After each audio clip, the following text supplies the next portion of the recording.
Good morning to all. Simplify everything. இன்னைக்கு நம்ம பார்க்க போகிறது Alagappa Chettiar government college of engineering and technology. காரைக்குடியில் இருக்கக்கூடிய இந்த காலேஜினுடைய கட் ஆஃப் லாஸ்ட் இயரில் லாஸ்ட் கட் ஆஃப் என்ன இருந்திருக்கு ஒவ்வொரு கோர்ஸுக்கும், அதை தான் இந்த இதில் நம்ம என்ன செய்ய போகிறோம், அனலைசிஸ் பண்ண போகிறோம். பட் சென்னையில் இருக்கக்கூடிய Alagappa college of technology, Anna university கேம்பஸில் இருக்கிற அந்த காலேஜையும் இந்த காலேஜையும் போட்டு குழப்பக்கூடாது. அது அண்ணா யூனிவர்சிட்டி கேம்பஸில் இருக்கக்கூடிய காலேஜ், இது காரைக்குடியில் இருக்கக்கூடிய கவர்மெண்ட் காலேஜ். ஸோ அதேமாரியே இன்னொரு விஷயமே என்னதுன்னு கேட்டிங்கன்னா, ஒவ்வொரு வீடியோனுடைய கீழேயும் கமெண்ட்ஸில் இந்த கட் ஆஃபுக்கு இந்த கோர்ஸு கிடைக்குமா சார் அப்படின்னு சொல்லிட்டு நிறைய பேர் கொஸ்டின் பண்ணிக்கிட்டே இருக்காங்க. ஸோ இது வரைக்கும் நான் என்னென்னலாம் அனலைசிஸ் பண்ணியிருக்கேன் அப்படின்னு கேட்டிங்கன்னா, அண்ணா யூனிவர்சிட்டி காலேஜஸ் சென்னையில் கிண்டி கேம்பஸில் இருக்கக்கூடிய எல்லா காலேஜஸுமே நம்ம அனலைசிஸ் பண்ணியிருக்கோம். கவர்மெண்ட் காலேஜஸ் ஒவ்வொன்றா நான் அனலைசிஸ் பண்ணிக்கிட்டே வரேன். எல்லா அனலைசிஸ்னுடைய எல்லா கட் ஆஃப் அனலைசிஸ்னுடைய லிங்கை கீழே டிஸ்கிரிப்ஷனில் கொடுத்துட்றேன். நீங்கள் உங்கள் கட் ஆஃபுக்கு அந்த காலேஜில் இருக்கக்கூடியதில் நீங்கள் கம்பேர் பண்ணி பார்க்குறதுக்கு உங்களுக்கு தெரியணும். ஓகேவா? எப்பவும் சொல்கிறதா, தயவு செய்து ஸ்கிப் பண்ணாமல் பாருங்கள். நான் சொல்லக்கூடிய இன்ஃபர்மேஷன் எல்லாமே உங்களுக்கு யூஸ்ஃபுல்லாக இருந்துச்சுன்னா மறக்காமல் லைக் பண்ணுங்கள், ஷேர் பண்ணுங்கள், சப்ஸ்கிரைப் பண்ணுங்கள், உங்களுடைய கமெண்ட்ஸை சொல்லுங்கள். வாங்க வீடியோக்குள்ளே போகலாம்.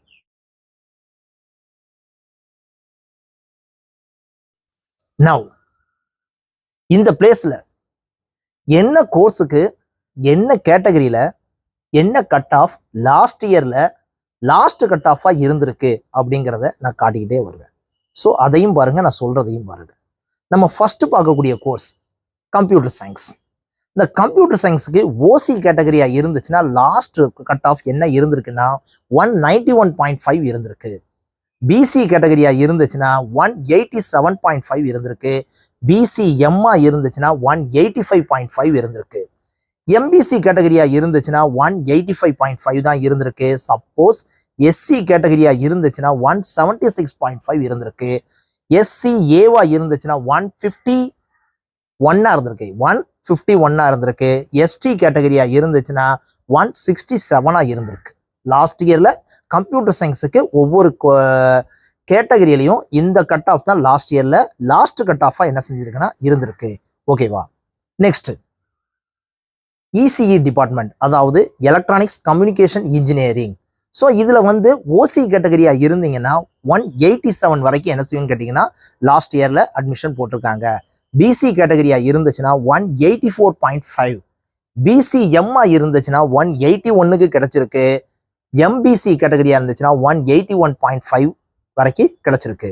எஸ்சி கேட்டகரியா இருந்துச்சுன்னா 169.5 வரைக்கும் கிடைச்சிருக்கு. சப்போஸ் எஸ்சி ஏவா இருந்துச்சுன்னா 160.5 வரைக்கும் லாஸ்ட் இயர்ல லாஸ்ட் கட் ஆஃபா இசிஇ டிபார்ட்மெண்ட்டுக்கு இருந்திருக்கு. Next EEE department, electrical and electronics engineering. So இதில் ஓசி கேட்டகரியா இருந்துச்சுன்னா 180.5 வரைக்கும் கிடைச்சிருக்கு. பிசி கேட்டகரியா இருந்துச்சுன்னா 174 வரைக்கும் கிடைச்சிருக்கு. பிசி எம்மா இருந்துச்சுன்னா 173.5 வரைக்கும் என்ன செஞ்சிருக்குன்னா கிடைச்சிருக்கு. சப்போஸ் எம்பிசி கேட்டகரியா இருந்துச்சுன்னா 164.5 வரைக்கும் என்ன செஞ்சிருக்குன்னா கிடைச்சிருக்கு. சப்போஸ் எஸ்சி கேட்டகரியா இருந்துச்சுன்னா 153.5 வரைக்கும் கிடைச்சிருக்கு. எஸ்சி ஏவா இருந்துச்சுன்னா 139 வரைக்கும் EEE டிபார்ட்மெண்ட்டுக்கு கிடைச்சிருக்கு லாஸ்ட் இயர்ல. Next civil engineering. ஓசி கேட்டகரியா இருந்துச்சுன்னா 176 வரைக்கும் கிடைச்சிருக்கு. பிசி கேட்டகரியா இருந்துச்சுன்னா 168க்கு கிடைச்சிருக்கு. பிசி எம்மா இருந்துச்சுன்னா 170க்கு கிடைச்சிருக்கு. எம்பிசி கேட்டகரியா இருந்துச்சுன்னா 157க்கு கிடைச்சிருக்கு. சப்போஸ் எஸ்சி கேட்டகரியா இருந்துச்சுன்னா 151க்கு கிடைச்சிருக்கு. எஸ்சி ஏவா இருந்தீங்கன்னா 140.5க்கு கிடைச்சிருக்கு. எஸ்டி கேட்டகரியா இருந்துச்சுன்னா 146க்கு என்ன செஞ்சிருக்குன்னு கேட்டீங்கன்னா சிவில் இன்ஜினியரிங் காரைக்குடியில் இருக்கக்கூடிய இந்த கவர்மெண்ட் காலேஜில் கிடைச்சிருக்கு. Next mechanical engineering. மெக்கானிக்கல் இன்ஜினியரிங்ல ஓசி கேட்டகரியா இருந்தீங்கன்னா 166.5க்கே கிடைச்சிருக்கு. பிசி கேட்டகரியா இருந்தா 156க்கே கிடைச்சிருக்கு. பிசி எம்மா இருந்தீங்கன்னா 158க்கு கிடைச்சிருக்கு. எம்பிசியா இருந்தீங்கன்னா 154.5க்கு கிடைச்சிருக்கு. சப்போஸ் எஸ்சி கேட்டகரியா இருந்தீங்கன்னா 137.5க்கு கிடைச்சிருக்கு. எஸ்சி ஏவா இருந்துச்சுன்னா 134.5க்கு மெக்கானிக்கல் இன்ஜினியரிங் கிடைச்சிருக்கு. ஐ திங்க் இந்த காலேஜில் கூடிய எல்லா கோர்சஸுமே நான் என்ன செஞ்சிட்டேன்னா சொல்லிட்டேன். ஸோ எப்பவும் சொல்றதுதான், இந்த வீடியோவில் நிறைய இன்ஃபர்மேஷன் கேதர் பண்ணியிருந்தீங்கன்னா மறக்காமல் லைக் பண்ணுங்கள், ஷேர் பண்ணுங்கள், சப்ஸ்கிரைப் பண்ணுங்கள். Thank you very much.